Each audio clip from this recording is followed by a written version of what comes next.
The hills of Clay County hold their silence well. Even in daylight, the air feels hushed, a stillness that waits for a reason to move. What was found there in the winter of 1890 was not meant to see the light again. Welcome back. Before we continue, like, subscribe, share. On the morning of December 9, 1890, Sheriff Elias Thorne of Perry County received a letter without signature or return address. The paper was coarse, the ink uneven, as though written by candlelight with a trembling hand. Its message was short and strange. They are still in the loft. The men go to the fields on Tuesdays. You will hear them if you listen long enough. Thorne had served 16 years in the hills, long enough to recognize the tone of madness that sometimes clung to these anonymous warnings. Yet something in the letter unsettled him. The grammar was careful, the phrasing educated, the handwriting not that of a prankster. He folded the page and sent word to his deputy, Callum Price, to meet him near the Caldwell homestead on the far side of Harrow's Fork. The Caldwell place was more rumor than dwelling. For 2 generations the family had lived in near total isolation. 4 brothers and 3 sisters who never came to town, never attended church, never traded at the general store. The locals whispered that their parents had once been itinerant revivalists, preaching a doctrine of blood purity and divine separation. When the elder Caldwells died in the 1860s, their children stayed behind the timber walls and continued the faith. By 1890, the farm was a myth more than a home, a place where even the mail carriers refused to go. Thorne and Price rode out before dawn. The road to Harrow's Fork curved through narrow hollows heavy with fog. The trees stood bare and skeletal, their roots tangled in stone and frost. At the 2nd-mile marker, they left their horses tethered and walked the rest of the way in silence. The ground was frozen hard beneath their boots, the morning air sharp enough to draw tears. The Caldwell cabin appeared through the mist like something half remembered from a fever dream. 2 stories of weather, gray timber, windows boarded, chimney crumbling, the entire structure leaning against the slope, as though it had grown tired of standing. Faint smoke drifted through a break in the roof, though no light shone from within. Thorne noted the silence, no dogs, no livestock, not even the sound of wind moving through the trees. Behind the cabin lay a collapsed shed, a dry well sealed with nailed planks, and a barn door chained shut with rusted links. Every visible entry was reinforced with iron brackets, as if the family had been defending against something, or keeping something imprisoned. No prints, Price muttered. They haven't left in days. Or they don't leave at all, Thorne said. He rapped his knuckles against the door. The sound disappeared into the wood. He waited, then knocked again harder. After a long pause, a voice came from within, low, deliberate, strangely calm. Who asks? Thorne identified himself and explained his purpose. The voice answered, There is no cause for the law here, and then fell silent. The latch was bolted from the inside. Price gave Thorne a glance, stepped back, and drove his shoulder against the door. On the second blow, it splintered inward. A wave of foul air met them, thick, humid, rank with rotten waste. Their lantern light seemed to vanish into the gloom, as though the house itself resisted illumination. Inside, the furniture was fossilized with dust. A table leaned under the weight of mold. A Bible lay swollen and shut, the edges of its pages fused by damp.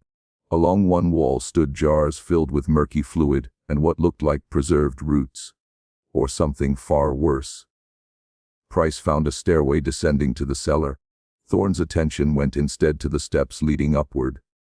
The letter said loft. He said quietly. The stairs were narrow and steep.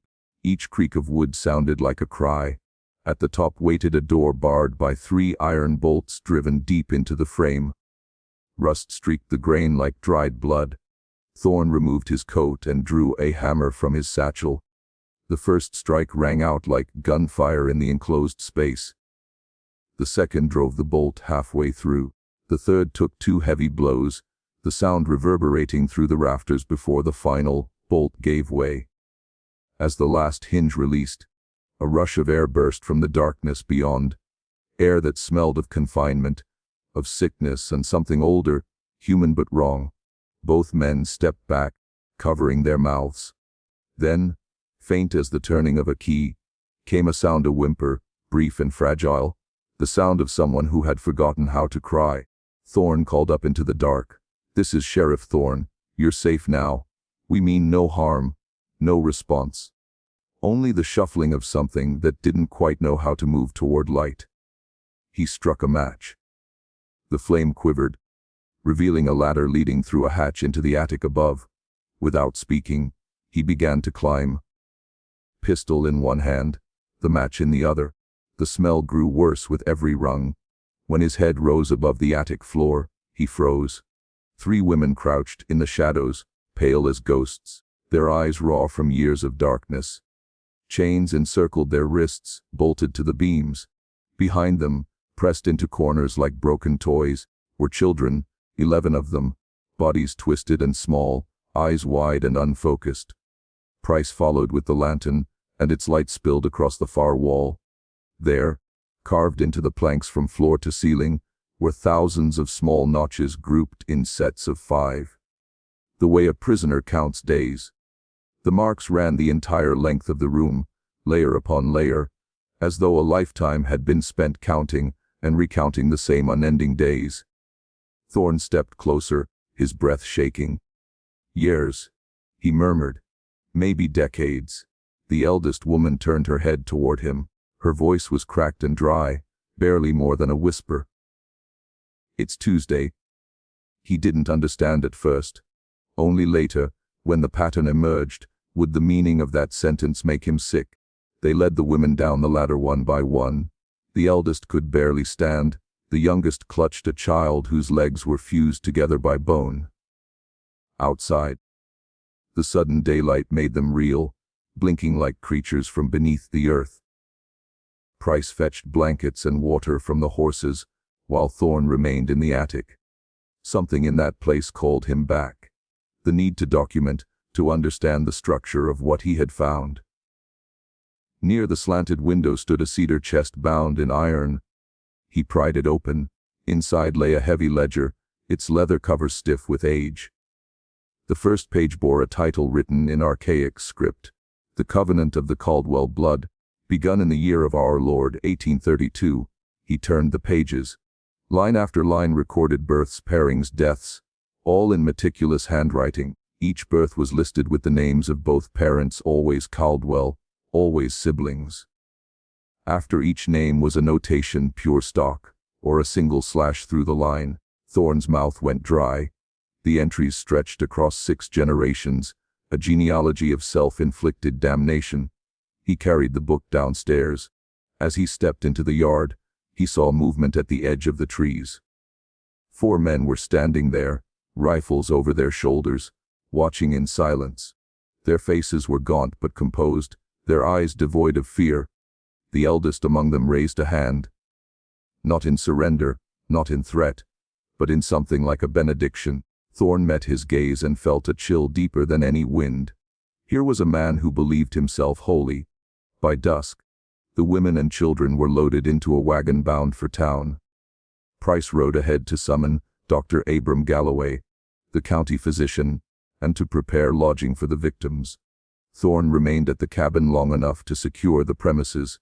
He nailed boards over the attic door and sealed the ledger inside his satchel. Before leaving, he turned once more to the house.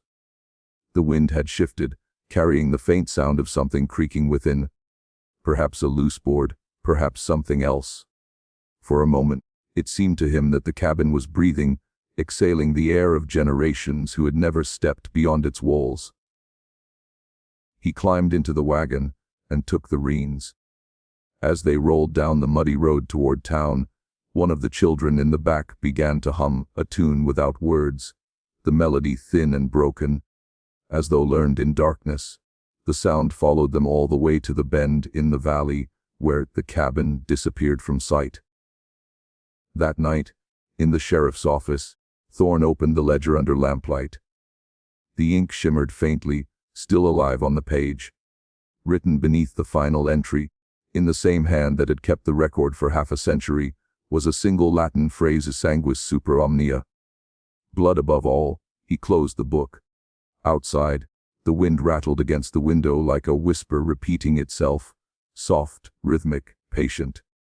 The case of the Caldwell family had only just begun, and the horror it would uncover would stretch back more than 50 years, into a doctrine born, not of madness, but of faith.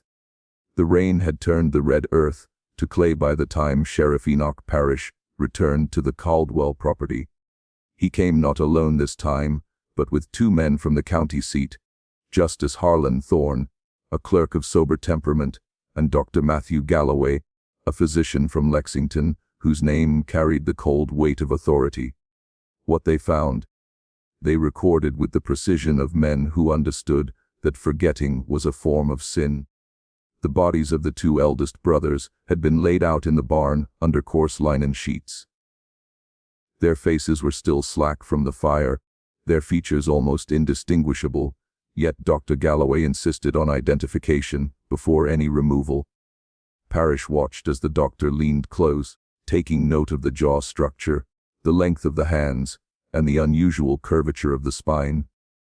An abnormality that appeared in both men. He dictated his findings to Thorne, whose pen scratched against damp paper. The rain drummed the roof in steady rhythm, like the sound of measured breath. By noon, the physician had turned his attention to the house itself. The parlor had escaped the worst of the blaze. It was there they discovered the ledger. The book lay open on the sideboard, the ink warped by heat, the edges curled black. Thorne began to read, and within minutes the room grew utterly still. The entries were methodical, year by year, as if the writer believed record keeping itself was a sacred duty. Dates, pairings, births, and deaths, each written in a neat, deliberate hand. At the top of the final page, a phrase repeated across 6 lines in descending order. The promise must not die. When he had finished reading, Thorne closed the ledger and wrapped it in oilcloth. His fingers trembled only once.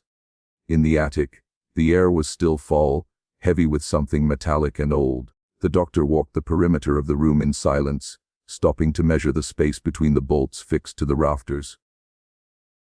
2 feet, 6 inches, he murmured. Close enough to limit movement, not enough to break the neck. He paused beside the window, where the glass had blown out from the heat. And the markings here, are these days counted, or names? Days, Parrish said. His voice cracked on the single word. They found 3 women in the cellar below, alive but gaunt, their skin nearly translucent from years without sunlight. The youngest, barely more than a girl, would not meet anyone's gaze. The eldest whispered constantly in a soft, rhythmic chant that Dr. Galloway later described as a catechism of self-preservation. None resisted when the deputies carried them out.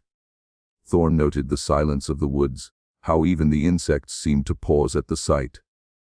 The women were taken to the county infirmary. Dr. Galloway began his examinations that same night, recording each finding with grim detachment. He wrote of malnutrition, of muscular atrophy, of injuries long healed into deformity. His handwriting remained steady, even when he came to the most difficult observations, the evidence of prolonged confinement, of deliberate isolation, of what he termed generational degeneracy consistent with restricted breeding. He sealed those pages separately, with instructions that they be kept from public circulation. Meanwhile, Parrish oversaw the cleanup at the cabin. Villagers came from miles away, not to help but to see. They stood beyond the gate, whispering that the Caldwells had brought it upon themselves. One man spat into the mud, and said the fire had done God's work. Another claimed he'd seen the brothers digging late at night, carrying sacks that moved. No one dared step inside the ruins. When Parrish ordered the chains removed from the attic beams, none of his men volunteered to touch them. In the end, he did it himself. On the 3rd day, Thorne began cataloging the artifacts to be sent to the county archive: the ledger, the restraints, a set of family photographs preserved in a glass box, and a collection of hand-carved dolls. Each doll bore the same face, blank, hollow-eyed, without mouth or expression. Beneath the suit, one could still see the faint traces of stitching at the throat. At the hearing in Perry County, the official record began. The clerk read Dr. Galloway's report aloud in the echoing chamber, his voice steady despite the murmurs of those gathered. The words fell like stones, ligature scarring, symmetrical deformity of digits, evidence of intra-familial pairing through successive generations. A woman in the gallery fainted before he reached the third page. The judge ordered decorum restored, but his hand shook as he set down the gavel. When it was Parrish's turn to testify, he removed his hat and spoke in a tone so measured it could only have been rehearsed.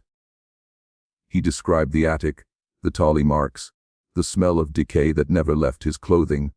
He did not embellish or speculate. When asked why he had gone alone that first night, he said simply, because no one else would.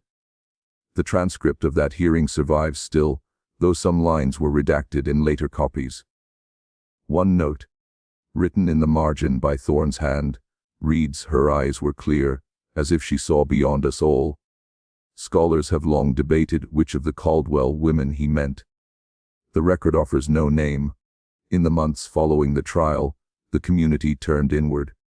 Sermons were delivered condemning secrecy and pride.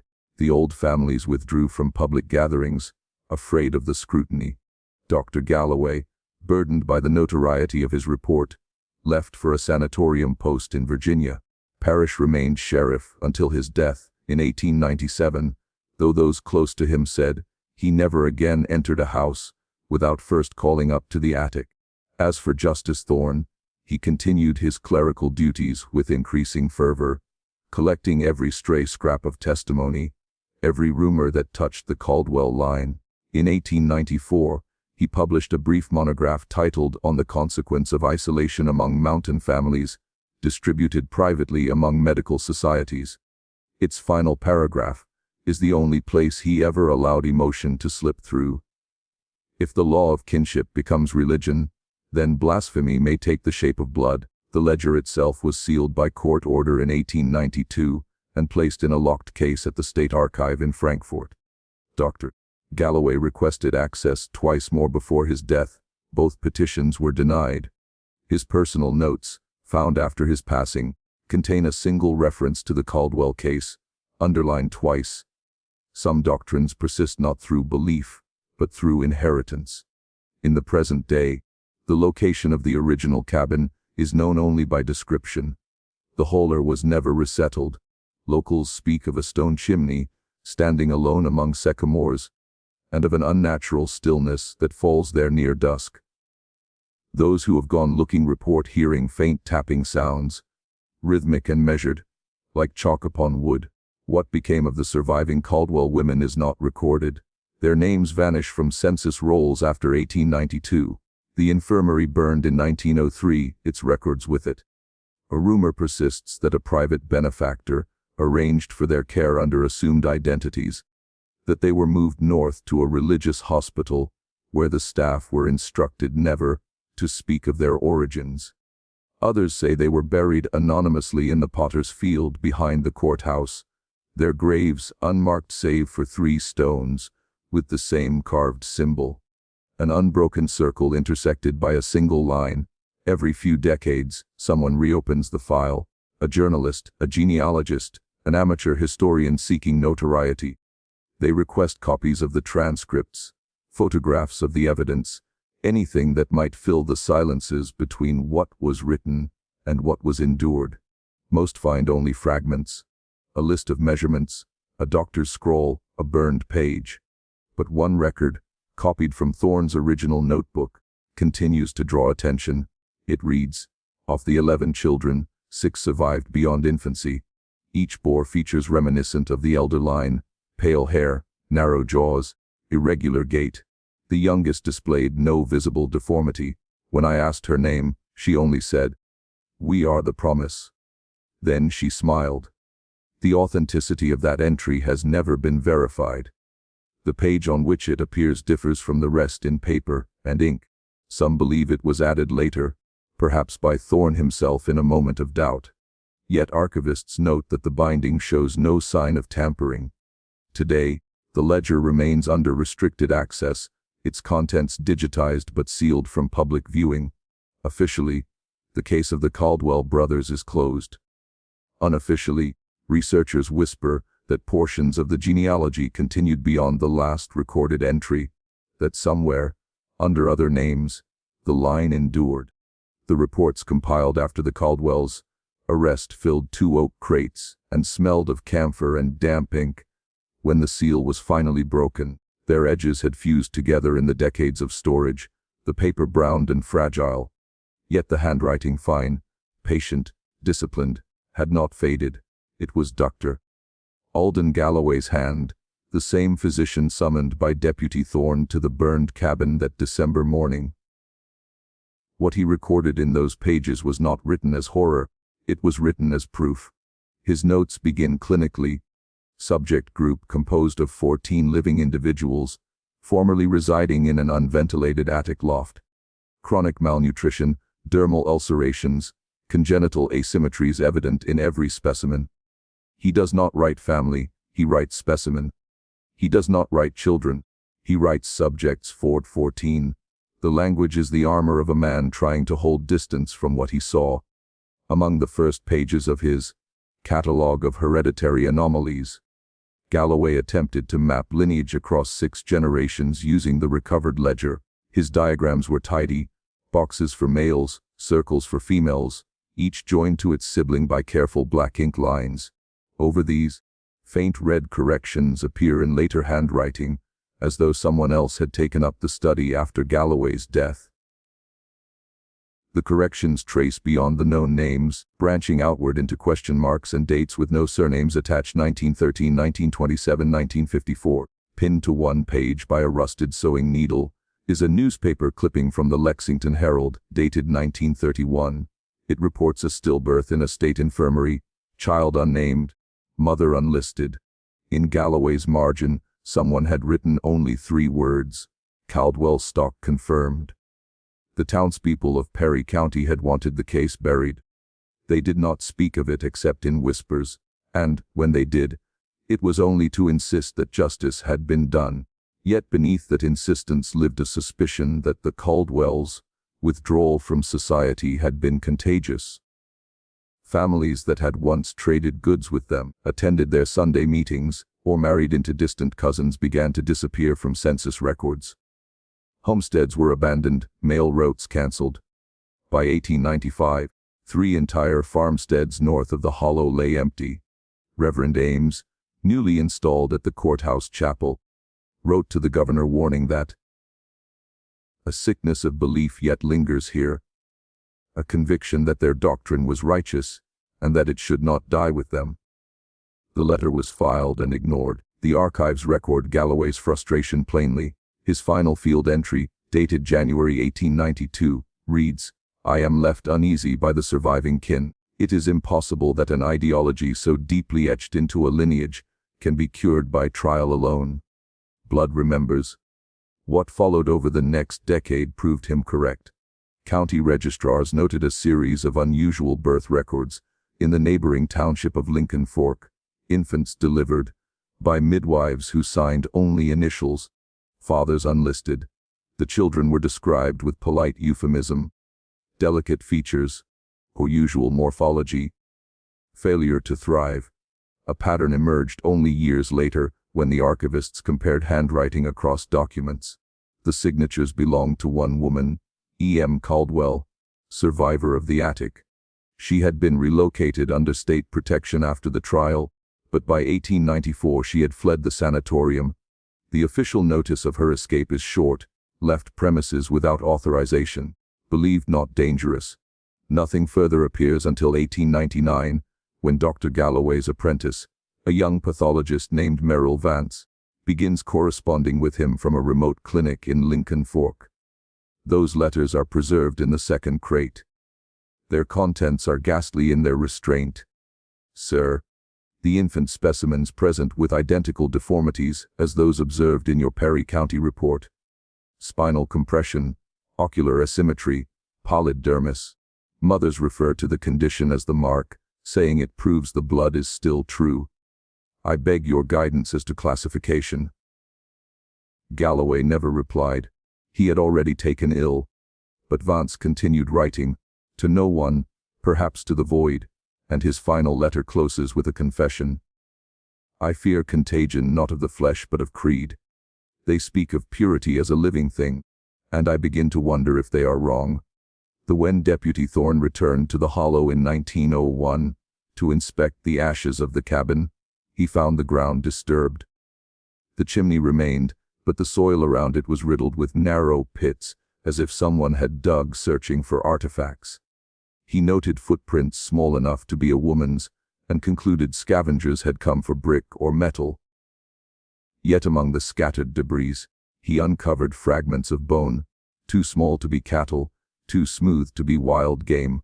He sent them to the university in Lexington, where they were catalogued as unknown human remains, age undetermined. The report was never published. Thorne's later diary, discovered after his death, bears an unsteady hand. I hear them in dreams, the children's breathing, the scraping of nails. They call each other by numbers, not names. When I wake, I still smell the air from that attic. There is no absolution in justice. By 1908, Thorne had resigned his post and vanished into the Western Territories. No record of his death exists. The story might have ended there, another sealed tragedy, had it not been for a graduate student named Ruth Perelman who reopened the sealed crates in 1939 for her thesis on rural eugenics. Her field notes, found decades later in a university storage closet, reveal that she spent a summer tracing the descendants listed in the corrected diagrams. Her handwriting grows erratic midway through the notebook. The last coherent paragraph reads, "The doctrine persists. Families in the upper hollows still hold gatherings each equinox. They do not call themselves Caldwells now. They have taken other names, but they preserve the ledger's verses as prayer. They believe blood is a covenant that must fold inward to remain divine." Below that, a line scrawled sideways across the margin, "They invited me to see the children."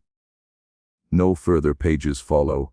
Perelman disappeared in August of that year. When the State Historical Society re-examined the case in 1964 for an exhibition on Appalachian folklore, they recovered Perelman's last correspondence. The letter is addressed to her faculty advisor. "I've found them. The hollow is not empty. They call it the Renewal House now. They have built a chapel from the old stones, and within it are carvings of the Tali marks. I am staying one more night to document the ritual. If I don't return, seal my notes." Her body was never found. Only her camera, retrieved near the collapsed chimney, remained. Every frame of the developed film is blank white, as if overexposed, except the last. In it, a wall, bare wood, faintly scored with vertical lines, and, in the corner, the suggestion of a hand blurred by motion. In the present archive catalog, the Caldwell material is listed under closed collections, restricted access. The crates are said to emit an odor of mildew and something sweet, like decaying fruit. Staff who handle the papers for conservation have reported nausea, dizziness, and a strange warmth in their palms where the ink touches. One curator's memo, dated 1987, attempts to rationalize it. Possible arsenic contamination from 19th century ink preservatives. Another, unsigned, offers a simpler note. The blood remembers. Nothing remains of the Caldwell property, but foundation stones swallowed by blackberry vines. Hunters who pass through the hollow say that on still nights, if you strike metal against the old chimney, you can hear an echo that does not belong to the valley. A faint, rhythmic tapping, 5 beats, a pause, 5 beats again. Some say it is water dripping through stone. Others say it is the count of days carved into unseen walls. The county's official stance is silence. The ledger, the crates, and the camera are stored together in the state archives. The box is labeled with a single instruction. when the last of the Caldwell brothers had been sentenced, and the hollow left to rot beneath its own mist. Most men in Perry County believed the story finished.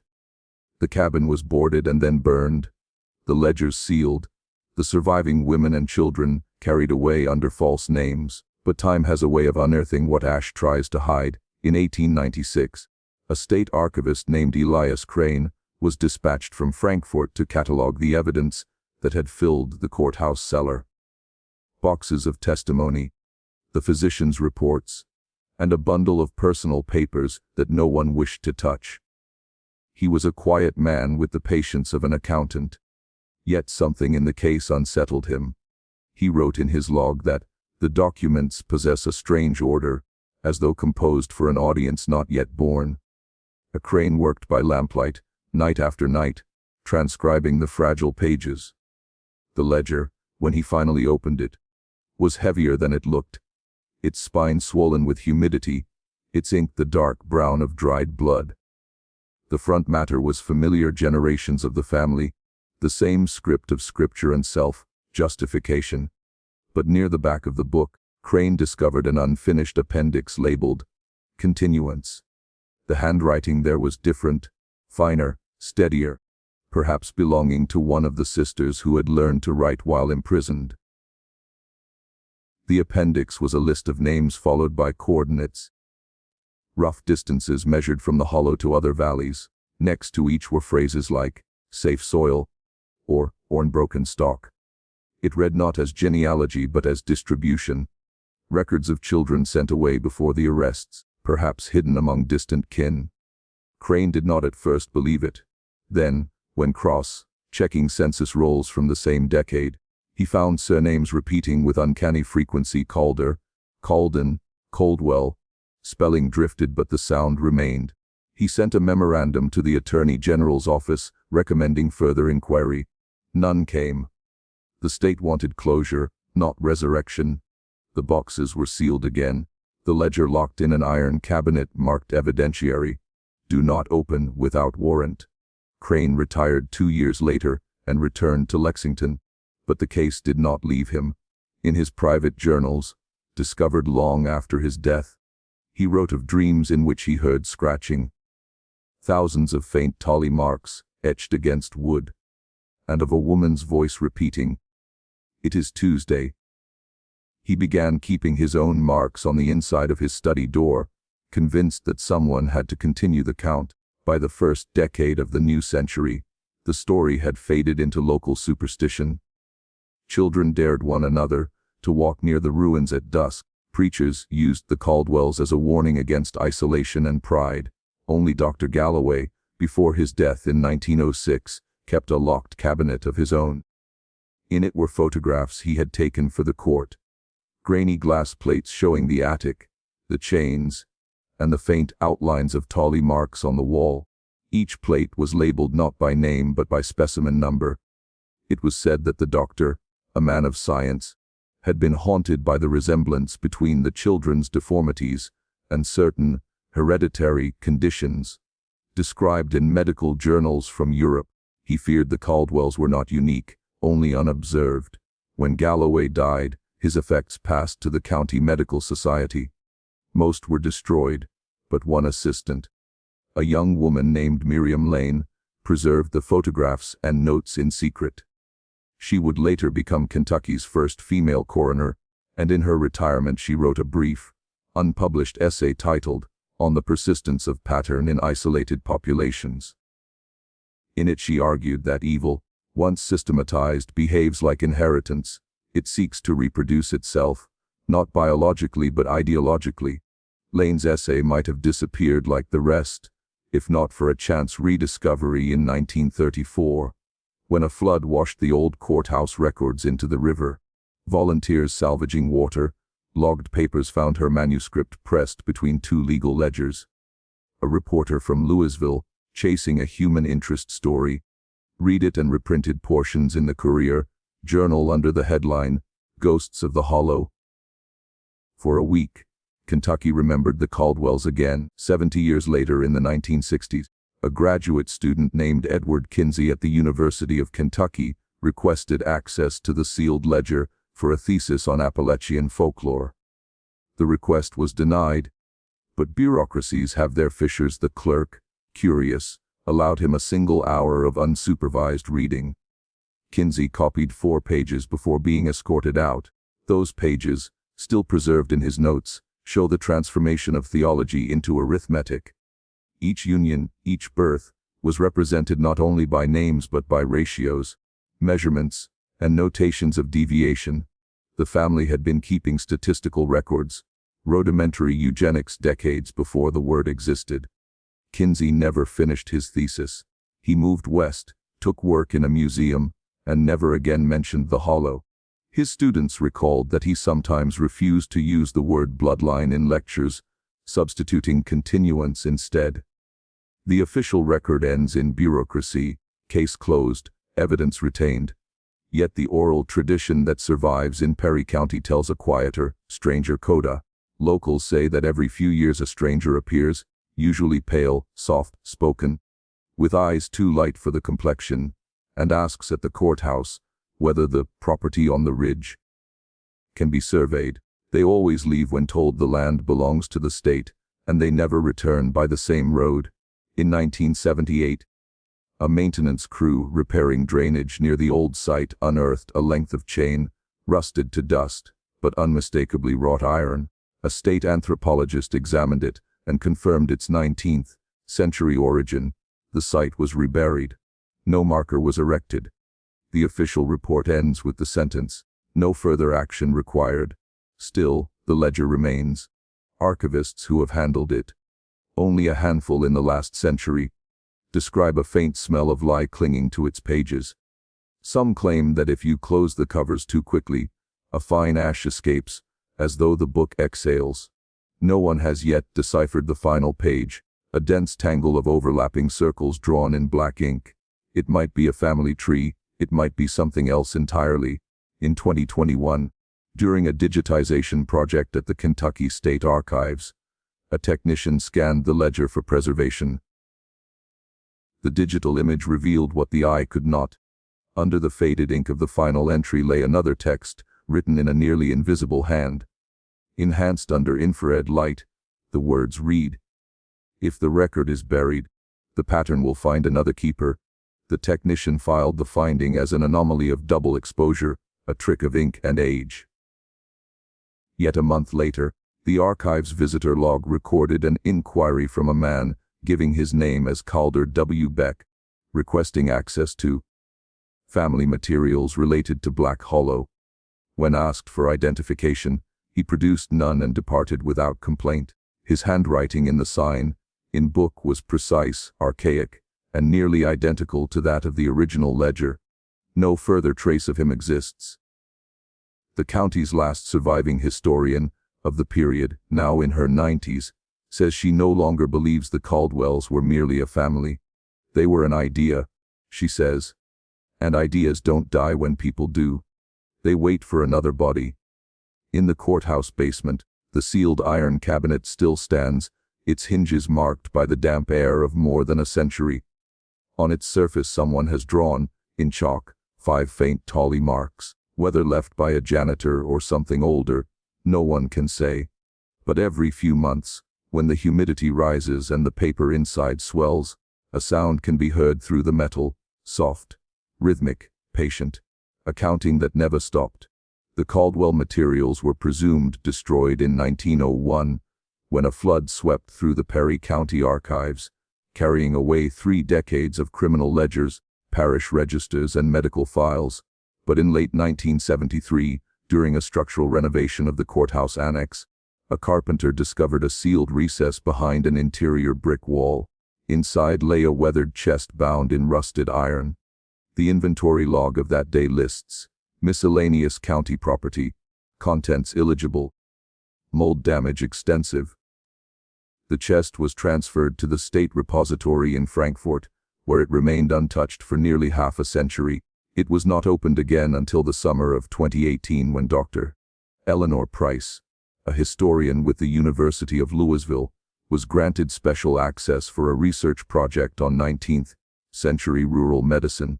She described the chest as an object of quiet gravity, its lock fused, its surface furred with pale corrosion. The smell that escaped when the seal was cut was one of dry rot and iron. Inside were 21 documents, a hand-stitched notebook, 5 folded maps, several sealed envelopes labeled evidence exhibits, and a smaller packet wrapped in waxed cloth. The notebook proved to be the lost Caldwell ledger, presumed incinerated with the cabin in 1891.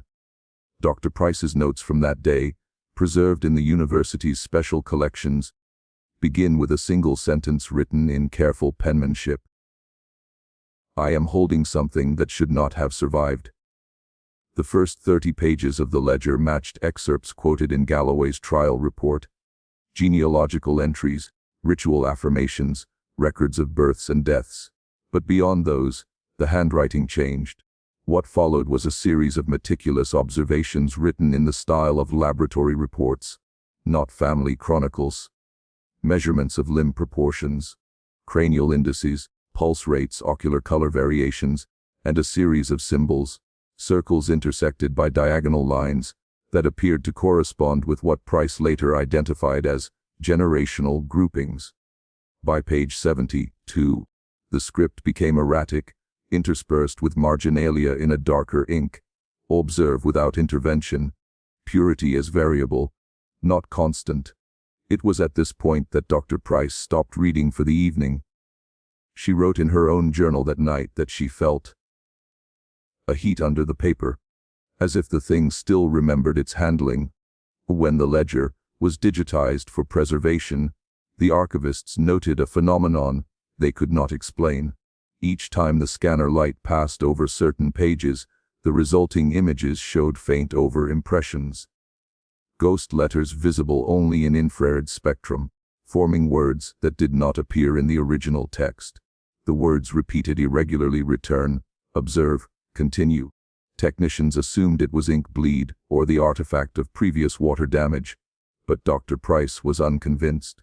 She traced the pattern across the pages and found that the words aligned along diagonal axes, forming the same cross-shaped sigil drawn throughout the ledger. In a paper later withdrawn from publication, she proposed that the hidden script had been written with a mineral solution invisible in normal light, a technique known from early forensic inks of the late 1800s. Her colleagues dismissed the idea as speculation. Still, she spent the next 3 months cataloging the ledger's every entry, mapping genealogical data onto county census records, and uncovering the faint residue of names once erased. In doing so, she found evidence of survivors, not merely the women and children removed to the sanatorium, but descendants whose existence had been quietly folded into other family lines. On the evening of October 6, 2018, she telephoned the state archivist, saying she had located a continuity, a line that did not end. The call was recorded. Her voice was steady but low, almost reverent. "The ledger wasn't only a record," she said. "It's a design. It's a study of heredity long before Mendel was public. Someone understood the arithmetic of blood." She requested a week's leave from teaching, drove east into the hills, and did not answer further calls. When she returned 2 weeks later, she submitted a sealed report to the university's ethics board and declined interviews. The file, labeled Caldwell Addendum, remains restricted. Her students recall that she began wearing gloves during lectures, as if to protect the skin of her hands from contact with the past. In the winter that followed, local newspapers printed short notices about anonymous donations to the Perry County Historical Society, artifacts catalogued simply as materials related to 1891 case. Among them, a child's caliper set, a bundle of handwritten charts titled Heritable Metrics, and a length of chain coated in resin to prevent corrosion. Each item was unsigned. When the society's curator, Mr. Keene, was interviewed about the acquisitions, he said only that the packages arrived by courier with no return address. He kept them sealed in storage, citing respect for provenance. Yet in his private diary, found after his death in 2021, Keene wrote of late Night calls from an unidentified woman who spoke softly, almost academically, about correcting the record. She sent him coordinates corresponding to a small rural cemetery 30 miles from the old Caldwell site. When he visited, he found 3 headstones recently cleaned, their engravings faint but legible. E. Price, 1979-2019. He stopped writing after that entry. The University Review Board convened quietly the next spring. Their internal memorandum, declassified only in 2030, concluded that certain research materials pertaining to hereditary case studies originating in Perry County not evidence of modern annotation, not attributable to any known researcher. The annotations were written in the same copperplate hand as the original ledger. Digital forensic analysis confirmed that the new text was entered between 2019 and 2020, though the ledger had been sealed in a climate-controlled archive since 2018. The added lines were brief but unsettling. Continue the observation. Line unbroken. New stock verified. The archivists denied any tampering. Security footage showed no breach. Yet someone, or something, had expanded the record. In April 2021, a graduate assistant named Jonah Cates was assigned to assist with the re-cataloging of the digital archive. In his notes, he described a peculiar audio interference during playback of the scan process, a rhythmic ticking, like the sound of a quill against paper. He joked that the ledger was still writing itself. 2 weeks later, Cates failed to appear for work. His apartment was found locked from the inside. His computer displayed a single open document titled Lineage Projection. It contained hundreds of names, most drawn from Kentucky census data, others fabricated or distorted, arranged in branching lines. At the bottom was a signature in old-fashioned cursive E. Price. When questioned by reporters, the university declined to comment. The official line remains that Dr. Price's death was unrelated, a hiking accident. Yet those who worked with her recall her final lecture, given to a half-empty auditorium during the early months of 2019. She spoke not of history but of inheritance. "We mistake survival for progress," she said. "The pattern repeats because we never recognize it as pattern. We carry what they began quietly, invisibly, in the marrow." That line was later removed from the recording uploaded to the university website. Only the transcript in the student newspaper preserves it. The chest that once held the ledger has since been resealed and placed in permanent storage. Access requests are automatically denied. A sign on the vault door reads simply "Contaminated materials. Do not disturb." Yet a custodian working in the repository in 2024 reported hearing a soft mechanical sound behind the steel partition. Like pages turning, slow and careful. The sound ceased when he approached. The archivists dismiss it as thermal expansion in the walls. Others are not so sure. The first week of February brought with it a snow so fine it sifted through the smallest cracks of the archive windows and left a dusting of white across the reading tables. The staff moved silently through their routines, but all of us were thinking of the same things. The ledger had begun to move again. Not violently, nothing cinematic, but a quiet drift in its contents. A comma missing here, a name displaced by a line of fresh ink there, and each morning, new pages where none had been. Jonah was the first to notice the growth pattern. He charted the rate of ink accretion by photographing each page every 24 hours. The changes were consistent, measured, and, most disturbing, organic. It was as though the ledger followed some cellular logic, doubling its marks like dividing tissue. He brought his findings to Dr. Addison, the head of preservation, who authorized a full analytical sequence. That was February 10, 2024. Addison's report began with a tone of professional skepticism, the language dry and procedural objective. Determine if the observed text growth is the result of chemical reaction, moisture absorption, or microbial activity. Methods: spectral analysis, mass spectrometry, and DNA amplification of trace residues on paper fibers. For 2 days we treated it like any other test. Swabs were taken from the inked margins, samples sealed and coded, microscopes calibrated. But on the third day, the samples were found to contain living matter. Under low magnification, a filament network extended through the cellulose, a lattice of hyphae so faint they were nearly invisible until stained. The stain turned not violet or green as expected, but crimson. Jonah wrote in his notes, "It bleeds," or something near enough. When Addison presented the data to the university board, she called it an anomalous bio-ink interaction. She did not mention that the filaments spelled patterns, curving lines resembling cursive script, microscopic handwriting running between the printed words.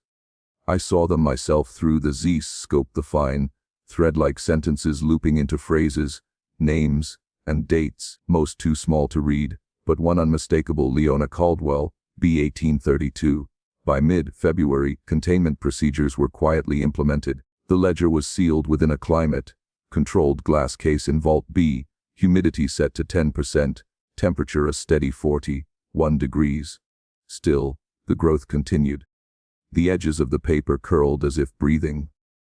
When the lights were switched off, faint phosphorescence traced the ink lines, a dull red luminescence that pulsed like a heartbeat.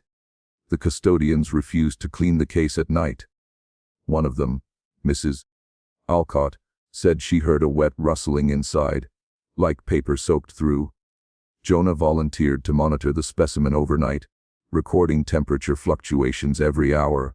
At dawn we found him asleep at his desk, his notebook open, a line of writing scrawled across the page in his own hand, though he swore he had not written it. "It will learn your names." From that point, the investigation split in two directions. Addison maintained a scientific line, data, analysis, control. Jonah pursued something closer to belief. He began tracing the names in the ledger to surviving families in the region, convinced that the organism's growth corresponded to births and deaths among the descendants. Each time he cross-checked obituaries from rural Kentucky, the ledger's pages would ripple faintly, as if stirred by breath. February 23rd, I entered Vault B to check the humidity gauge. The glass case was fogged from within. On the inner surface, droplets had arranged themselves into a pattern, 5 vertical strokes repeated across the pane. I wiped one section clean. The moisture returned immediately, reforming the same marks. Tally marks. I counted 43 before my vision blurred. Jonah, meanwhile, had grown thinner, his cheeks hollowed by sleepless nights. He began speaking of the ledger as her, referring to it as though it possessed identity. "She remembers the pattern," he said once. "She's rebuilding the line." Addison reprimanded him for unprofessional language, but even she had started locking her office door during lunch, as though afraid the thing might find its way out of its case and crawl along the halls. The following week, a package arrived from the Kentucky Historical Society containing microfilm copies of court transcripts from 1891. Among them were sketches of a genealogy tree drawn by Justice Thorne himself. When we projected the film onto the wall, the branching lines matched perfectly the structure of the fungal lattice in the ledger pages. Addison's composure finally cracked. She excused herself mid-sentence and was sick in the waste bin. In her absence, Jonah and I began photographing the pages under ultraviolet light. What appeared was neither ink nor fungus, but a second script overlaying the first, written in an unrecorded hand. The letters were in mirror writing, reversed left to right, but when digitally flipped they formed readable sentences, fragments of prayers, or confessions, or formulas. Phrases like blood to record, record to flesh, fold the name upon itself. The pattern returns when spoken aloud. Jonah insisted we attempt transcription. Addison forbade it. That night, Jonah stayed behind. In the morning, we found the ledger open to the center binding, his recorder still running. The tape captured only his voice murmuring, each word slower than the last. Leona, Gideon, Thaddeus, Silas, Leona again, then silence, followed by a faint tearing sound, like wet parchment peeled apart. He was found unconscious beside the case, his fingers stained red as though he had pressed them to a wound. The medical report described no external injury, but his palms bore symmetrical impressions, raised ridges that matched the texture of the ledger's cover. He was taken to the infirmary, where he slept for 18 hours straight. Upon waking, he claimed to remember nothing except a door opening somewhere behind my eyes. Addison ordered the project suspended. The ledger was to be transferred to federal custody under the Department of Historical Pathologies, pending further analysis. But before the courier could arrive, the power to Vault B failed. The backup generators engaged automatically, yet for precisely 7 minutes the entire building was dark. When light returned, the glass case was empty, the seals unbroken, the locks untouched. Only a faint residue remained, a pattern of crimson dust arranged on the shelf in the outline of an open book. Security footage showed nothing except a brief static distortion at 02:43 a.m. Addison reviewed the tape dozens of times. On the last playback she froze the frame and magnified the static. Within the blur was a human silhouette, head bent, arms extended toward the shelf. Jonah's build, unmistakably.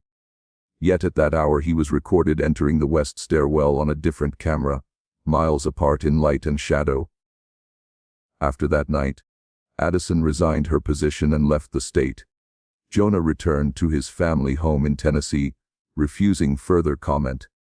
I was left to file the closure report, which concluded, falsely, that the ledger had been destroyed in a containment malfunction. In truth, no one knows where it went. I sometimes think of it breathing in some forgotten crate, feeding on air and dust, writing itself new again, and I wonder, because the thought will not leave me, whether its purpose was ever to record the past at all. Perhaps it was always meant to replicate. Each name, each trace of touch, a seed. Each reader, another surface for growth. The events of the following month were never formally entered into any university record. By the time the internal inquiry convened, the vault was sealed, the surviving staff reassigned, and all digital references to the Rodenbeck ledger had been scrubbed from the archive catalog.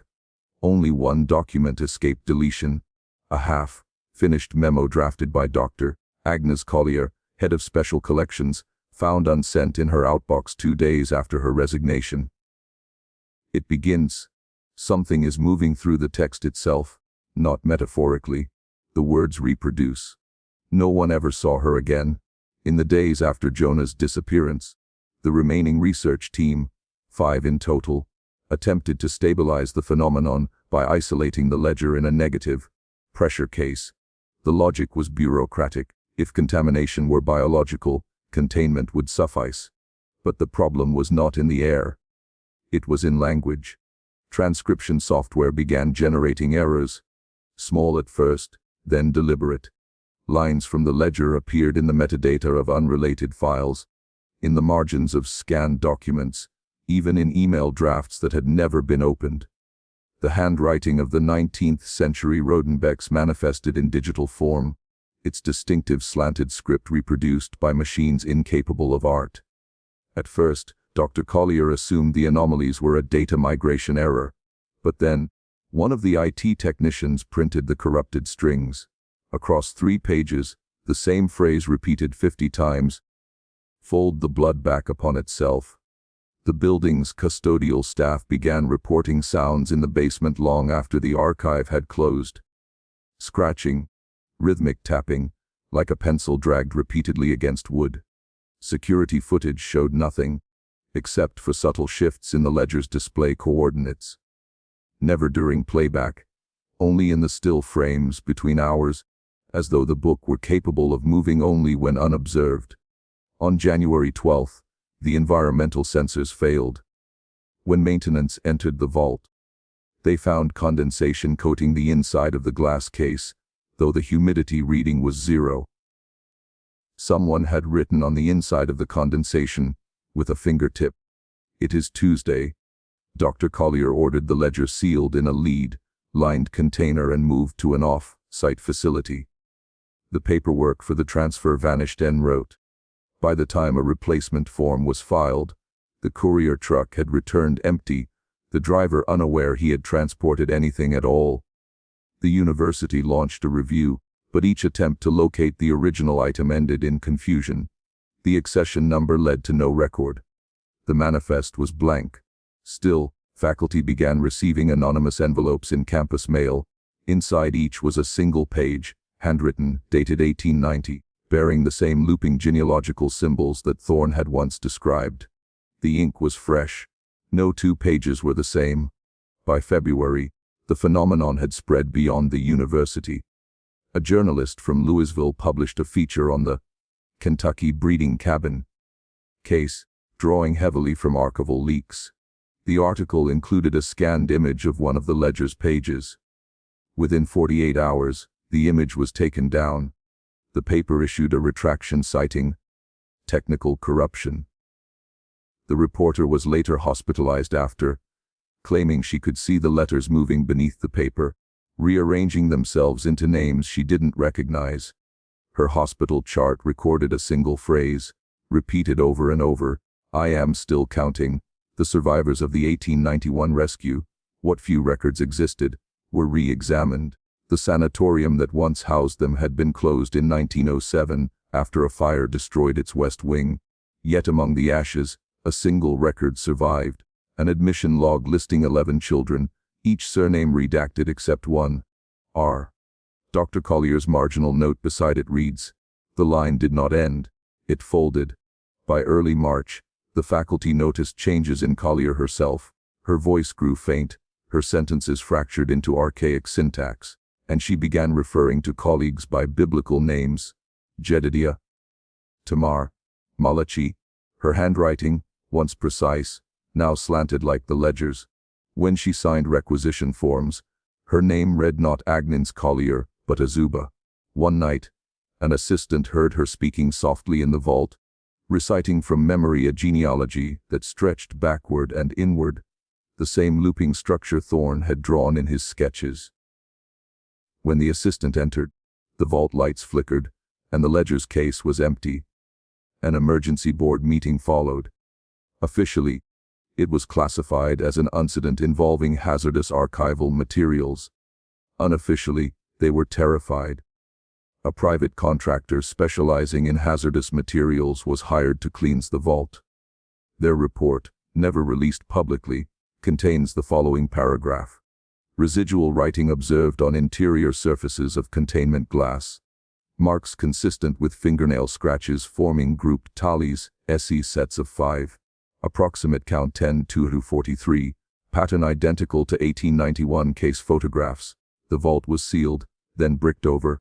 That should have been the end, but the contagion had already escaped. It appeared first in faculty correspondence, letters written in normal ink, but containing extra words between lines, faintly embossed, as though pressed from behind the page. Later, it spread to printed materials, syllabi, campus directories, even student IDs. Each manifestation carried the same signature structure, a family tree looping back into itself, or a sentence fragment repeating recursively until it formed a spiral. At the end of each spiral, a date, always a Tuesday. An anonymous whistleblower leaked fragments of the containment report online in April. The post was quickly removed, but the data had already propagated. A mirrored copy appeared on an academic conspiracy forum, where users began transcribing and sharing the Rodenbeck symbols. Within a week, several users reported similar experiences, words reordering themselves, repeated dreams of staircases leading upward to locked doors, the smell of lie. A moderator tried to delete the thread. His account history later showed a single final post before deletion. They are still in the attic. By summer, the university quietly rebranded its archives, removing all references to the Rodenbeck collection. Faculty who worked the case were placed on extended leave. Jonah's disappearance was reclassified as personal leave without notice. But those who had seen the ledger, who had touched its pages, even briefly, reported identical symptoms: nosebleeds, migraines, an obsessive compulsion to write names in columns. Several kept private notebooks filled with looping genealogies that always ended in the same phrase, "Begin again." When federal archivists arrived months later to reclaim jurisdiction, They found Collier's office abandoned. On her desk lay a single item, a notebook labeled transfer log. Inside were hundreds of copied pages, each one a perfect reproduction of the ledger's script, down to the pressure of the pen. On the final page, written in faint graphite, were coordinates 37.553 grit and 83.200 W. The location corresponded to Black Mars Hollow, the burned foundation of the original Rodenbeck cabin. The recovery team dispatched to the site reported nothing unusual at first. The clearing was overgrown. The chimney collapsed. But as dusk fell, one of the agents noticed something carved into the remaining stones, rows upon rows of small vertical cuts grouped in fives. Someone had been counting. The report ends abruptly after that line. The next page of the file is blank, save for a watermark that wasn't present in earlier scans. A faint outline of a tree, its branches folding inward. No further records exist. Recovered notes undated, unsigned. The ledger is not an artifact. It is an organism of belief. It feeds on documentation. Every attempt to describe it becomes another root in its structure. It is not history, it is recursion made flesh. Burn it, and it becomes ash that settles on new pages. Seal it, and it writes upon the walls. Ignore it, and it writes upon us. There are no more catalog numbers. When I opened the digital archive this morning, every identifier, each neat string of digits and letters, had been replaced by a single repeating entry Kel Bobril, Lajar, Paramarai. No matter what I searched for, that same file appeared. The image previews were the same sepia rectangle of parchment. Even the error messages looked aged, flecked with the dust of a world that should not be inside a computer. Dr. Hilly thought it was a software corruption, but the system's administrator swore the servers were clean. I asked him to print one of the substituted pages. The printer jammed twice. When the sheet finally slid out, the text was in an unfamiliar hand. My own name repeated in a margin, over and over, as if the ledger had reached through the code to claim its new clerk. I have begun to suspect that our notes, our observations, the very act of looking, have been pulled into its syntax. The ledger, as it was called in 1891, was only a vessel. What it contained was not merely history, but continuation. At noon, I went down to the basement where the original folio rests. I wanted to check if the ink had changed again. The vault smelled faintly of ozone, though there are no machines nearby that could cause such a scent. The case was sealed, but the glass had darkened slightly, as if smoked from within. When I lifted the lid, the temperature dropped several degrees. Every page now bears faint indentations beneath the visible script, pressure marks from writing that has not yet surfaced. Under oblique light, they resemble the outline of sentences forming before the ink appears. Healy brought the ultraviolet lamp, but the letters pulsed, dimmed, and then reorganized themselves. We recorded the process on video.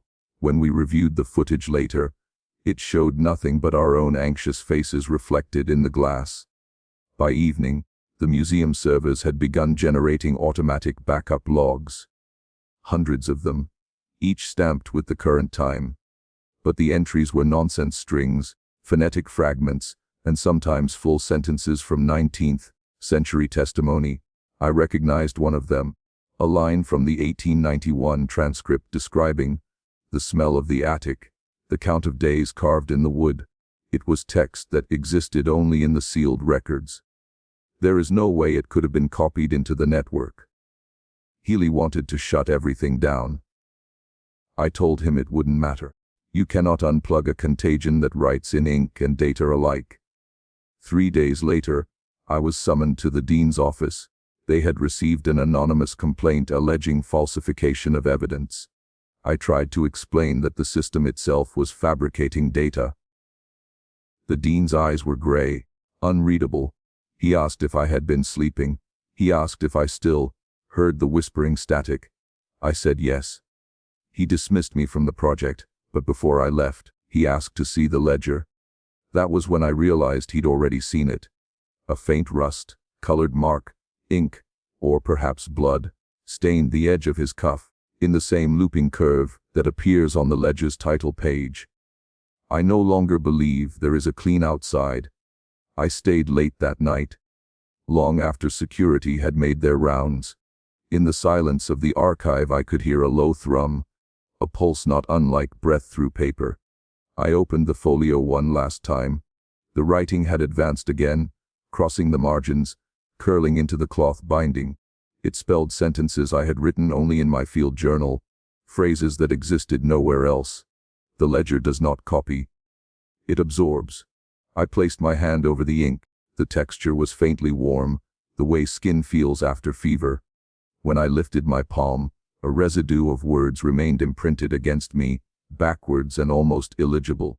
They faded within minutes, leaving only a faint tingling where the letters had been. I thought of the phrase that closed Dr. Galloway's 1891 report, a catalogue of generational damnation. The words had seemed melodramatic when I first read them. Now they sound precise. The curse is not blood but record. Every repetition, every transcript, every act of preservation has kept the organism alive.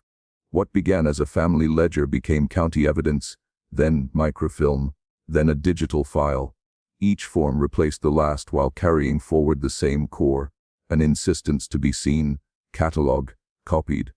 We are its custodians and its host. At dawn I left the archive and walked through the fogged quadrangle. The old chemistry building glowed faintly from its windows. Someone was already at work. I caught my reflection in the glass, and for a moment, did not recognize my own face. The eyes were too still, as if waiting for instruction. That evening I found a new entry in my personal notebook. An entry I did not write. The handwriting was identical to the ledger's looping script. It read, "Continuation ensured. Record self, replicating through compliant hand." Underneath it, my signature. Dr. Healy has stopped answering messages. His office door is locked from the inside, and the light under it flickers continuously, like a film reel trapped on one frame. The custodial staff say they hear scratching behind the wall panels at night, as though someone is taking notes on the plaster. I no longer attempt to explain these things. The university will likely shut down the archive soon, reclassify it under restricted access, seal the basement, and claim the degradation was environmental. That's what institutions do. They preserve the form of reason while the content rots beneath. Still, part of me wonders whether this is what the original clerks in 1891 felt. The cold exhilaration of recording something that should not be recorded. They wrote because they had to, because silence was a form of consent. Now it is my turn. I have started typing everything by hand, using a mechanical typewriter disconnected from the network. Yet each page I finish carries faint watermarks that were not in the paper before. When held to the light, they reveal the same emblem stamped on the ledger's spine, a narrow eye surrounded by concentric rings. It watches as I write. Perhaps it always has. 2 nights ago, the city suffered a brief power outage. When the lights returned, every monitor in the building displayed a single phrase. The record is incomplete. No one knows who triggered it. This morning, I received a package without a return address. Inside was a small stack of photographs, close-ups of the ledger's pages, but each one captured a phrase that does not exist in our copy. The final photo shows an empty page with faint impressions forming the shape of a human hand. Mine. I am beginning to think the ledger never recorded events at all. It creates them. Its entries are blueprints for reality, drafted in ink that time itself obeys. If that is true, then my work here is nearly finished. The ledger wanted a witness, and it has one. The next iteration will not need me. It will find another hand, another archive, another century. It will continue until someone stops reading, or until no one is left who remembers what came first, the crime, or the record of it. The record resumes, though not by the same hand. The ink is newer, darker, the script more deliberate, as if the writer wished to anchor something that was already slipping away. The heading reads simply, "Continuation of Field Report. March 18, 1891, Dr. Galloway's assistant, a Mr. Everett Lane, had been instructed to complete the final medical assessments before the court delivered its ruling. What follows are his notes, recovered years later from the sanatorium's attic, folded into the back of a ledger identical in binding to the Murdane book, but lacking a title page. Lane writes, "The surviving subjects are restless. The eldest sister refuses food unless I read aloud from the record. She claims the words calm the blood. Two of the children have begun to speak in unison, echoing one another's phrases, even when separated by rooms. I have examined their skulls for fluid pressure and found nothing abnormal. Still, there is a resonance between them, as if thought passes not through air, but through ancestry." How he describes attempting to burn several loose pages that had been torn from the original Murdane ledger for evidence. The pages would not ignite. They blackened around the edges, curled, and then returned to their prior state, unburned yet smelling faintly of ash. Lane, shaken, placed them in a jar of alcohol and sealed it. The next morning the jar was empty. His final paragraph, before the handwriting changes again, reads, "The doctor says we must keep faith with the rational, but I have seen the tally marks.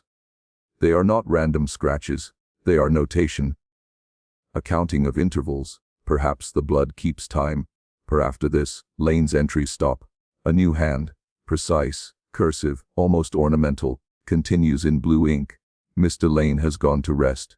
The patients have improved under isolation. The eldest, now addressed as Mother, Stock, speaks with authority and serenity. She assures us that the ledger must be copied, for the old one is nearly full.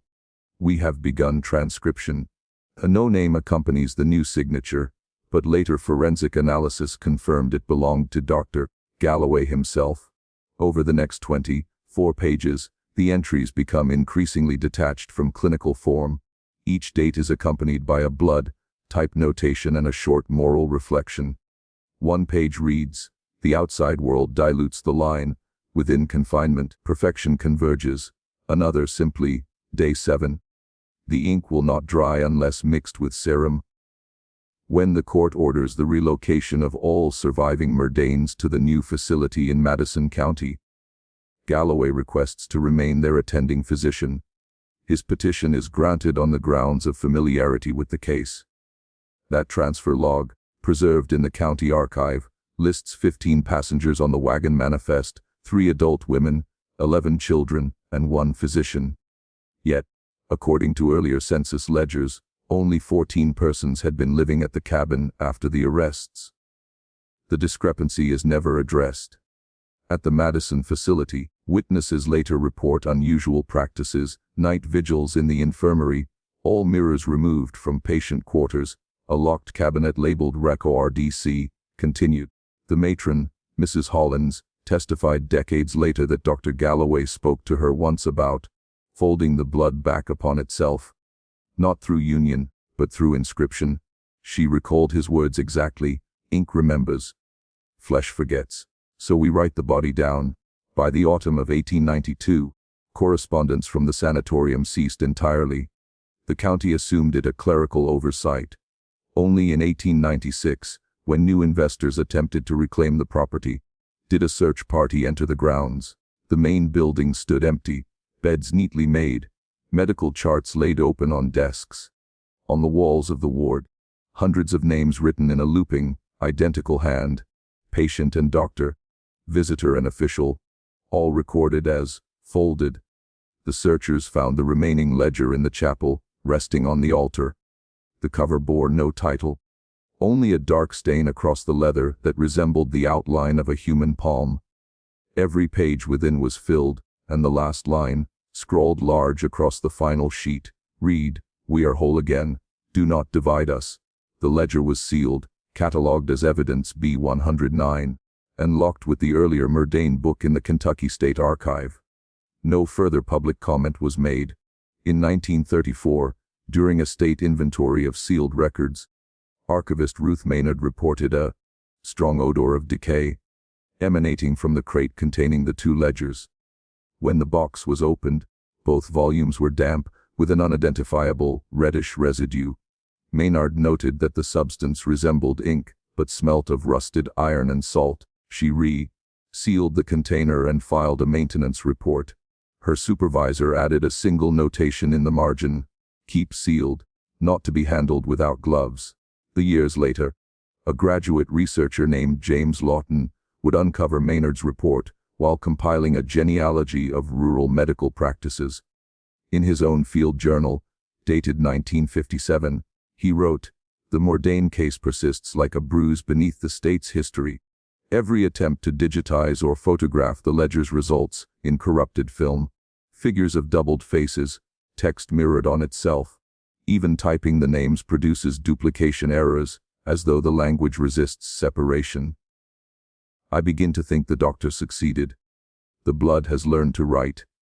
No one knows what became of Lofton. His apartment in Lexington was found undisturbed, except for a single object on his desk: a fountain pen submerged in a glass of clear water. The water had turned the color of diluted wine.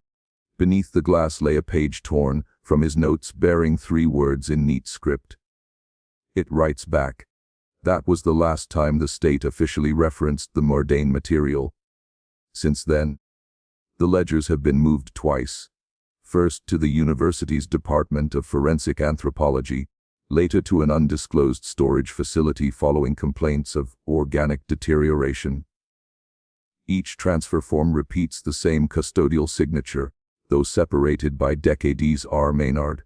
No record exists of her ever having left the archive. The current catalog entry, redacted copy released 1989, includes a new classification: BO recorded MM 1832 Silocid, access restricted, temperature control non-functional. Those who have handled the ledgers in recent years describe a faint pulse when the covers are touched, as if vibration passed through the binding. One technician compared it to holding a throat that is remembering how to breathe. The case, officially, remains closed. The state calls it an historical anomaly of anthropological interest. Yet no one who has read the pages denies that the writing continues to darken with each year, as though the ink replenishes itself from the air. The archive has been relocated 3 times since 1989. Each move justified by budget or renovation, but always quietly, always in haste. No inventory photographs survive from the last transfer, only a memo stamped Clonfadumalt by Orakawatum and T unsigned, dated October 2003. It reads: "Do not attempt to reproduce the script. Do not trace the symbols. The ink migrates. After that, the paper trail ends. The ledgers vanish from official registries, the accession number reassigned to a geological survey." When asked, the Department of Records denies any recollection of the Mordain case. And yet, something persists. In the years since the disappearance, there have been accounts, quiet ones, of graduate assistants who find copies of the Mordain text embedded in microfilm of unrelated materials, phrases repeating like "bleed through," folding the blood back upon itself. The schedule is sacred. Ink remembers. Digital archivists report that metadata associated with the lost files replicates itself across systems, creating duplicates nested within duplicates. No virus is detected. The files are identical but 1 character longer each time, as if something inside is still writing. In 2011, a janitor at the defunct Madison facility broke through a sealed storage room beneath the chapel. The floor was layered in dust, but in the center stood a single desk, rotted, warped by moisture. Upon it a sheet of paper, perfectly white, bearing no text except a small symbol in its center, a spiral made from what appeared to be human hair. State investigators removed the item, but before they reached the evidence vault, the paper had blackened completely, curling in on itself like burnt skin. The spiral remained.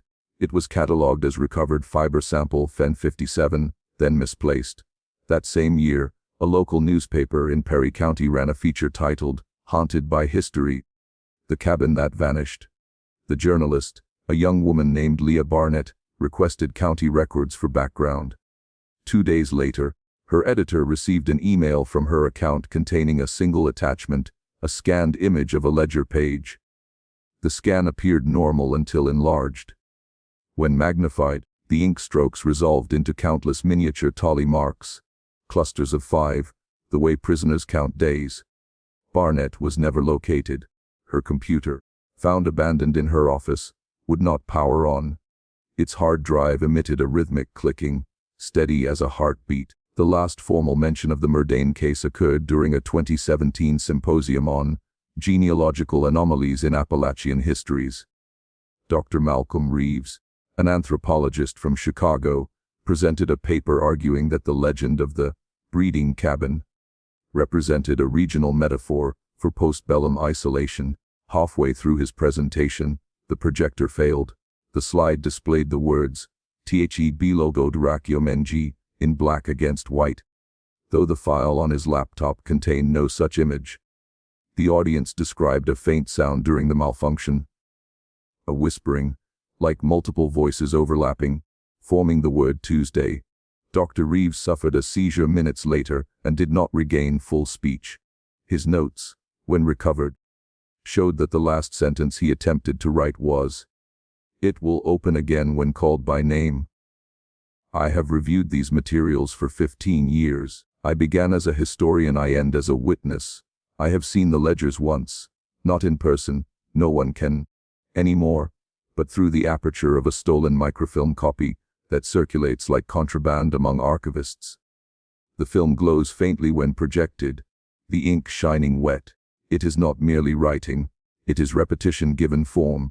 Each name inscribed becomes another filament in the same body, the same memory. On the final reel, in what appears to be Galloway's own script, a single line repeats across 30 frames. Ink and blood are one instrument. I printed a still image for analysis. 3 days later, faint indentations appeared on my palm, as though I had pressed it to wet paper. They remain there now, fine, pale ridges spelling letters too small to read. The contagion is not biological, it is mnemonic. It transmits by remembrance. The act of telling renews it. Every recounting is a vein reopening.